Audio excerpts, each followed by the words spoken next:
नमस्कार दोस्तों, आप सभी का आपके अपने YouTube चैनल ज्ञान ज्योति में एक बार फिर से स्वागत है। दोस्तों, आज जो विषय मैं लेकर आई हूँ वह है दोहा। तो दोस्तों, दोहों में ऐसी क्या बातें हैं जो आपको जाननी है? क्योंकि दोहा तो आप लोग रहीम के दोहे, कबीर के दोहे पढ़ते होंगे, जानते होंगे और इसको आपने अपने बड़े बुजुर्गों से भी सुना है। लेकिन क्या इसकी एक सूक्ष्मता है कि किसी भी कविता को दोहा कह सकते हैं क्या? दो लाइन में कुछ भी लिख दिया जाए वो दोहा हो सकता है क्या? नहीं, आप सभी इसको जानते हैं क्योंकि दोहों के कुछ नियम होते हैं और ये दोहों को अर्धमात्रिक छंद कहते हैं। और छंद क्या होते हैं? छंद जिस ऐसे काव्य होते हैं जिसमें उसके कुछ अवयव होते हैं, लाइक गण, यण, गति, यति, वर्ण, मात्रा, बहुत सारी चीजों को मिला करके उनसे बने हुए काव्य को ही छंद कहते हैं। और छंद में हमारा आता है दोहा। बहुत सारे होते हैं, दोहा, सोरठा, चौपाई, गीतिका, ऐसे बहुत सारी चीजें हैं। तो दोहे अभी तक आप लोगों ने जाने हैं, इसलिए आज हम लोग चर्चा करेंगे दोहों के विषय में। तो दोस्तों, जैसा कि मैंने यहां लिखा है, रहीमन पानी राखिए, बिन पानी सब सून, पानी गए न उबरे, मोती मानुस चुन।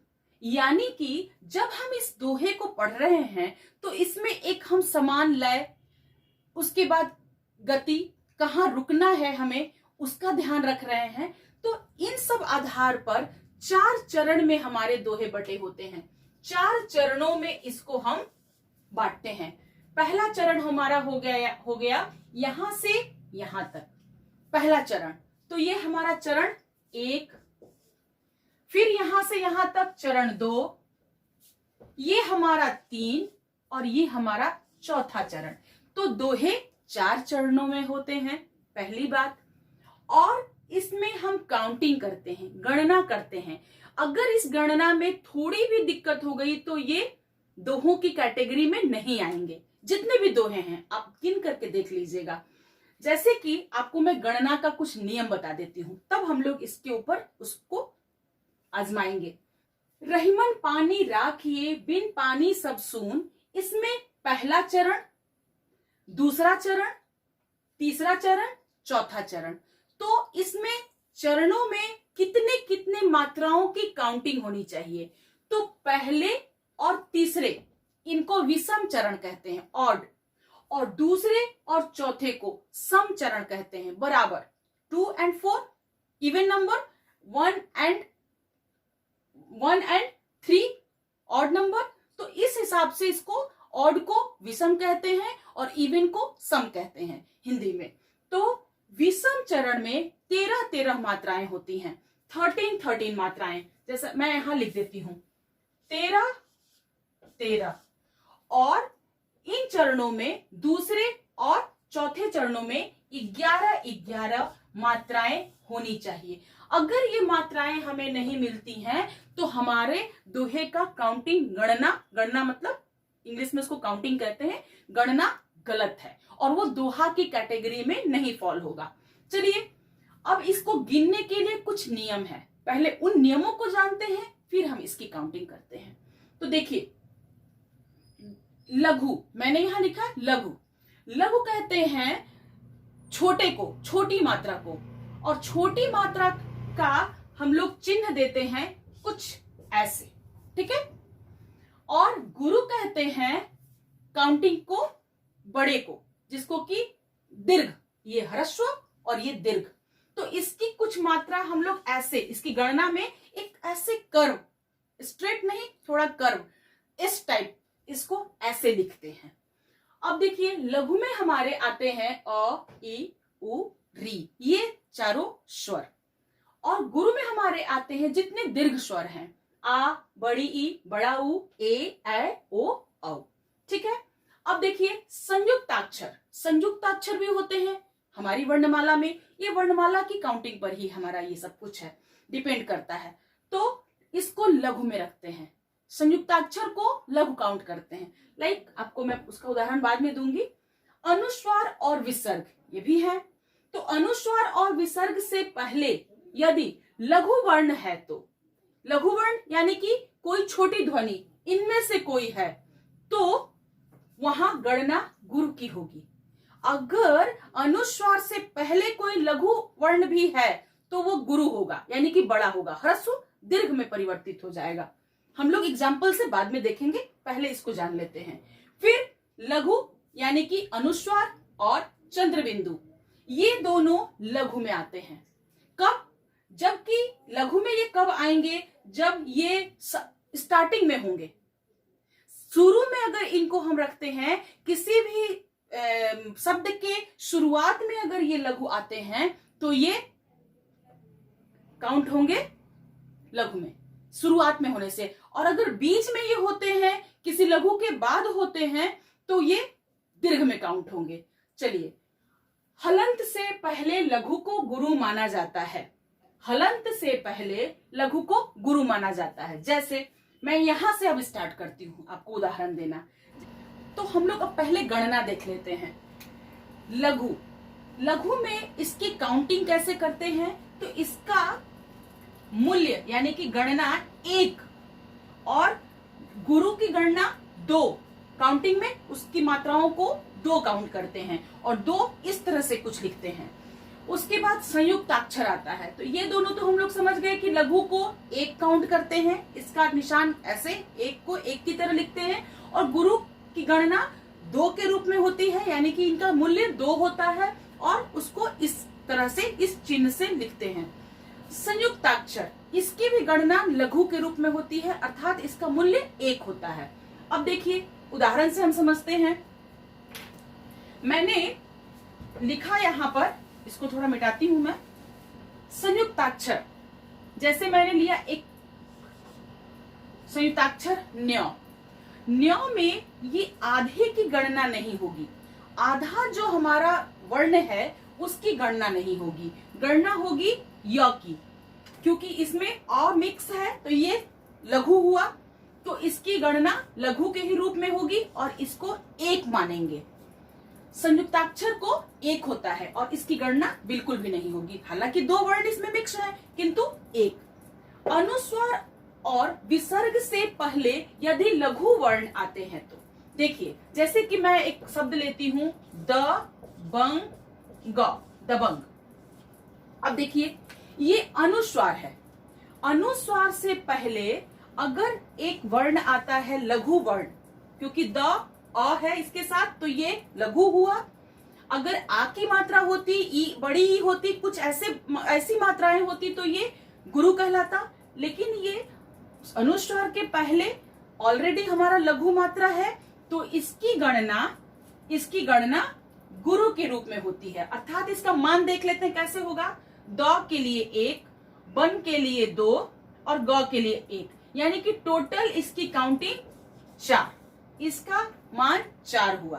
कुछ इस तरह से काउंटिंग होगी। लघु अगर, अब देखिए 5वां पॉइंट मैंने लिखा है लघु, यह इसका मान लघु होता है कैसे? जैसे मान लीजिए कि ये लघु के बाद ये अनुस्वार वाला आया, अगर इसको हम लिखते हैं चांद, चांद या चंद, ठीक है, तो ये दोनों ही, इसको अनुस्वार और इसको अनुनासिक चंद्रबिंदु मान के चलिए, तो इसका मान, क्योंकि ये इसी से शुरुआत हो रहा है शब्द का, तो शब्द की शुरुआत इससे हो रही है इन दोनों ध्वनियों से, अनुस्वार से या चंद्रबिंदु से, तो इसकी गणना लघु के रूप में होगी। 1 होगा इसका मान, अर्थात चांद के लिए 1 और द के लिए 1, ऐसे, ठीक है। तो हम लोग इसके मान को समझ गए कि जब भी इन दोनों ध्वनियों से, चिन्हों से कोई भी शब्द शुरू होता है तो ये लघु में काउंट होगा। अब हम लोग हलंत से पहले लघु को गुरु माना जाता है, इस पॉइंट को देख लेते हैं कि हलंत से पहले एक शब्द मैं लेकर के आपको दिखाती हूँ, ग द्य। अब गद्य में देखिए हलंत से पहले एक लघु व्यंजन है, तो लघु को हलंत से पहले क्या माना जाता है? गुरु माना जाता है। अतः इसके पहले लघु को गुरु मान लिया हमने। और जैसा कि आप पहले ही रूल में जानते हैं कि जब कोई संयुक्ताक्षर हो और पहला वर्ण आपका आधा हो और बाद वाला पूरा हो तो उस दोनों का मान 1 हो जाता है। ठीक है, तो ये इसी के लिए एक्चुअली दिया जाएगा काउंटिंग नंबर, और इसके लिए नहीं दिया जाएगा। तो इस रूल में हमारा ये फिट बैठ गया। आप लोगों ने पूरे रूल को एक बार फिर से आप देख लीजिए कि लघु गुरु, इसका निशान कुछ यूं होता है, गुरु का ऐसे, लघु का ऐसे, संयुक्ताक्षर में बाद वाले का जो पूर्ण व्यंजन है या स्वर है उसी का मान होगा, आधे का कोई नंबर नहीं दिया जाता, उसकी गणना नहीं होती। अनुस्वार और विसर्ग से पहले अगर लघु हो, लघु वर्ण हो तो वो गुरु में परिवर्तित हो जाता है। अनुस्वार और चंद्र बिंदु अगर उसके पहले कोई लघु वर्ण हो तो वो गुरु हो जाता है, वो लघु हो जाता है और वो वर्ण गुरु रहता है। और अगर इनसे कोई शब्द शुरू हो तो वो लघु हो जाता है।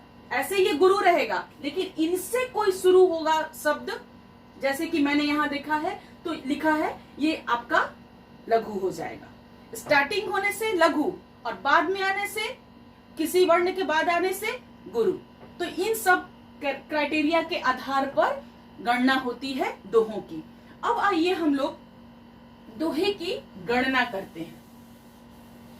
देखिए गणना कैसे होगी, जैसा कि मैंने आप लोगों को शुरू में ही बताया कि 13-11-13-11 ऐसी आवृत्ति आनी चाहिए गणनाओं की। तो पहले चरण में और तीसरे चरण में 13-13 मात्राएं होनी चाहिए, और दूसरे और चौथे चरण में मात्राएं होनी चाहिए 11-11, तब जाकर के हमारा दोहा कंप्लीट होता है। और यही चारों चरण में अगर चौपाई होती है तो सब में 16-16 की मात्राओं की आवृत्ति होती है। देखिए अब इसकी काउंटिंग करके हम देख लेते हैं कि ये दोहा है कि नहीं।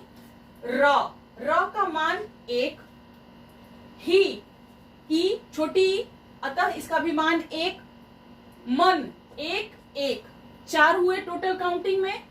पानी आ है और नी दोनों ही बड़े स्वर हैं, दीर्घ स्वर हैं, तो इनका मान ऐसे दिए हम।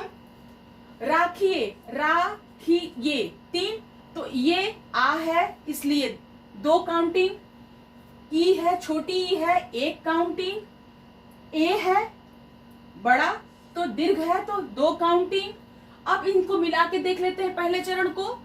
1 2 3 4 5 6 7 8 9 10 11 12 13, टोटल हमारा यहाँ 13 काउंटिंग आ गया।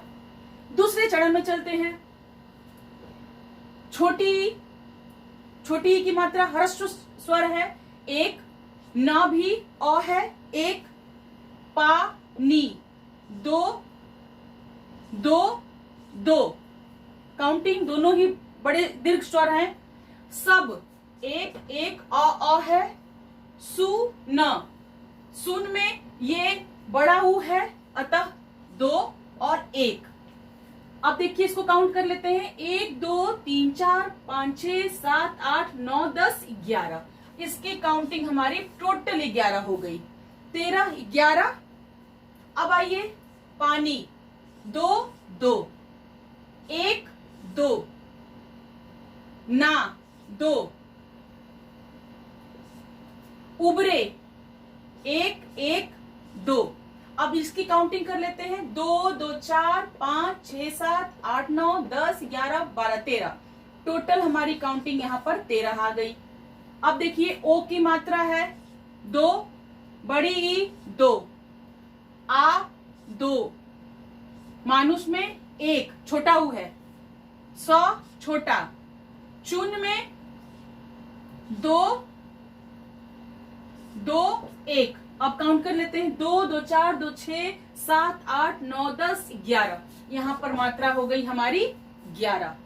तो हमने देखा कि काउंटिंग कैसे करते हैं। 13-11-13-11 ऐसे मात्राओं की जो आवृत्ति आई, इस तरह से हमारा ये दोहा फिट बैठता है दोहे की कैटेगरी में, अतः इसको हम दोहे की श्रेणी में रख सकते हैं। ऐसे बहुत सारे दोहे हैं। बड़ा हुआ तो क्या हुआ, जैसे पेड़ खजूर पंछी को छाया नहीं, फल लागे अति दूर। तो इस तरह से सभी दोहों पर आप इस एक्सपेरिमेंट को करके देखिए। हो सकता है कि आप लोगों को काउंटिंग अच्छे से बैठ जाए, आ जाए और आप भी दोहे बना सके। तो आप लोगों को ये वीडियो कैसा लगा, आप अपना कमेंट हमें कमेंट बॉक्स में लिख करके देंगे। और तब तक के लिए फिर अगला वीडियो में आप लोगों की डिमांड पर लेकर के आऊंगी मैं। तब तक के लिए धन्यवाद।